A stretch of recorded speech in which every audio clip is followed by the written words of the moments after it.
ಇದನ್ನ ನೀವು ಕೇಳಿರ್ತೀರಿ.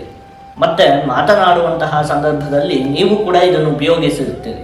ಅದೇನು ಅಂದರೆ ಗೃಹಿಣಿ ಗೃಹ ಮುಚ್ಚತೆ ಅಂತ ಹೇಳುವಂಥ ವಾಕ್ಯ ಅಲ್ವಾ. ನೀವು ಇದನ್ನು ಕೆಲವೊಂದು ಸಲ ಮಾತನಾಡುವಾಗ ಹೇಳಿರ್ತೀರಿ ಅಥವಾ ನೀವು ಕೂಡ ಕೇಳಿರ್ತೀರಿ.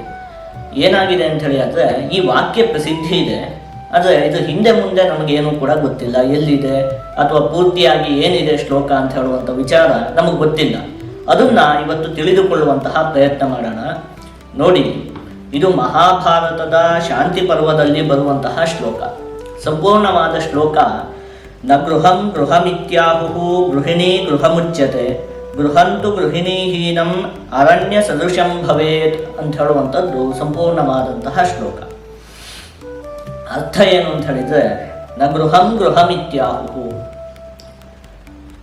ನೋಡಿ, ಎಷ್ಟೇ ದುಡ್ಡನ್ನು ಖರ್ಚು ಮಾಡಿ ಎಷ್ಟೇ ದೊಡ್ಡಕ್ಕೆ ಮನೆಯನ್ನು ಕಟ್ಟಿದ್ರೂ ಕೂಡ ಅದು ಮನೆ ಅಂತ ಹೇಳಿ ಕರೆಸಿಕೊಳ್ಳುವುದಿಲ್ಲ.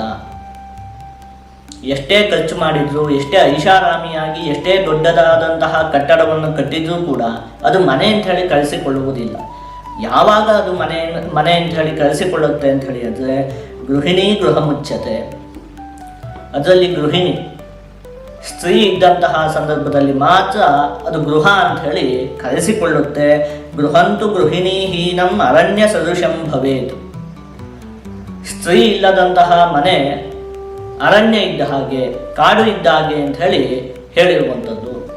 ನೋಡಿ, ಯಾವತ್ತೂ ಕೂಡ ಇಲ್ಲಿ ಗೃಹಿಣಿ ಅಂತ ಹೇಳುವಂತಹ ಶಬ್ದಕ್ಕೆ ಪತ್ನಿ ಅಂತ ಹೇಳುವಂತಹ ಅರ್ಥ ಉಂಟು. ಆದರೆ ತಾತ್ಪರ್ಯವನ್ನು ನಾವು ವಿವೇಚನೆ ಮಾಡುವಂತಹ ಸಂದರ್ಭದಲ್ಲಿ ಸ್ತ್ರೀಯರು ಇಲ್ಲದೇ ಇರುವಂತಹ ಮನೆ ಅಂಥೇಳಿ ಆದರೆ ಅಕ್ಕ ತಂಗಿ ಆಗಿರಬಹುದು ಅಥವಾ ತಾಯಿ ಆಗಿರಬಹುದು ಅಥವಾ ಪತ್ನಿ ಆಗಿರಬಹುದು. ಈ ರೀತಿಯಾಗಿ ಒಂದು ಮನೆಯಲ್ಲಿ ಸ್ತ್ರೀಯರು ಇಲ್ಲ ಅಂಥೇಳಿ ಆದರೆ ಆ ಮನೆ ಎಷ್ಟೇ ಐಷಾರಾಮಿಯಾಗಿ ಕಟ್ಟಿದ್ರೂ ಕೂಡ ಅದನ್ನು ಯಾರು ಮನೆ ಅಂತ ಹೇಳಿ ಅಂದುಕೊಳ್ಳುವುದಿಲ್ಲ. ಅದೇ ಗುಡಿಸಲೇ ಆಗಿದ್ರೂ ಕೂಡ ಅದರಲ್ಲಿ ಸ್ತ್ರೀಯರು ಇದ್ದಾರೆ ಅಂತ ಹೇಳಿ ಆದ ಪಕ್ಷದಲ್ಲಿ ಅದು ಮನೆ ಅಂತ ಹೇಳಿ ಹೇಳಿಸಿಕೊಳ್ಳುತ್ತೆ ಅಂತ. ಯಾಕೆ ಅಂತ ಹೇಳಿದರೆ ಗೊತ್ತಿರುವಂಥದ್ದೇ. ಈಗ ಮನೆಗೆ ಯಾರಾದರೂ ಬಂದಂತಹ ಸಂದರ್ಭದಲ್ಲಿ ಅವರಿಗೇನಾದರೂ ಆತಿಥ್ಯವನ್ನು ಮಾಡಬೇಕು ಅಂತ ಹೇಳಿದರೆ ಅವಾಗೇನು ಕಾಫಿನೋ ಟೀನೋ ಕೊಡಬೇಕು ಅಂತ ಹೇಳಿ ಆದರೆ ಅವಾಗ ಹೆಣ್ಮಕ್ಳೇ ಬೇಕಾಗತ್ತೆ. ಇಲ್ಲದ್ರೆ ಏನು ಮಾಡ್ತಾರೆ, ಗಂಡು ಮಕ್ಕಳು ಇದ್ದು ಬಂದವರು ಏನು ಮಾಡ್ತಾರೆ, ಇವರ ಹತ್ರ ಯಾಕೆ ಒದ್ದಾಡ್ಸೋದಪ್ಪ, ಏನು ಬೇಡ ಬೇಡ ಅಂತ ಹೇಳಿ ಹೇಳ್ತಾರೆ. ಯಾವುದೇ ಆತಿಥ್ಯವನ್ನು ಸ್ವೀಕರಿಸೋದಕ್ಕೆ ಅವರಿಗೂ ಕೂಡ ಮುಜುಗರ ಅಂತ ಹೇಳುವಂಥದ್ದು ಉಂಟಾಗುತ್ತೆ.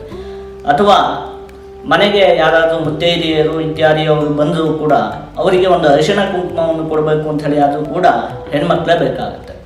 ಈ ರೀತಿಯಾಗಿ ಅದಕ್ಕೋಸ್ಕರ ಏನು ಹೇಳಿರುವಂಥದ್ದು, ಯಾವುದೇ ಒಂದು ಗುಡಿಸಲೇ ಆಗಿರಲಿ ಅಥವಾ ದೊಡ್ಡ ಮನೆಯೇ ಆಗಿರಲಿ ಅದನ್ನು ಮನೆ ಅಂತ ಹೇಳಿ ಕರಿಬೇಕು ಅಂತ ಹೇಳಿ ಆದ ಪಕ್ಷದಲ್ಲಿ ಅದರಲ್ಲಿ ಗೃಹಿಣಿ ಅಂಥೇಳಿ ಆದರೆ ಸ್ತ್ರೀಯರು ಇರಲೇಬೇಕು. ಅವಾಗ ಮಾತ್ರ ಅದು ಗೃಹ ಅಂಥೇಳಿ ಕರೆಸಿಕೊಳ್ಳುತ್ತೆ ಅಂತ ಹೇಳಿ ಹೇಳಿರುವಂಥದ್ದು. ಹಾಗಾಗಿ ನಾವು ಸ್ತ್ರೀಯರಿಗೆ ಯಾವಾಗಲೂ ಕೂಡ ಗೌರವವನ್ನು ಕೊಡಬೇಕು. ಮನೆಯಲ್ಲಿ ಯಾವುದೇ ಕಾರಣಕ್ಕೂ ಕೂಡ ಅವರ ಕಣ್ಣಲ್ಲಿ ನೀರು ಬರುವಂತೆ ನಾವು ನಡೆದುಕೊಳ್ಳಬಾರದು.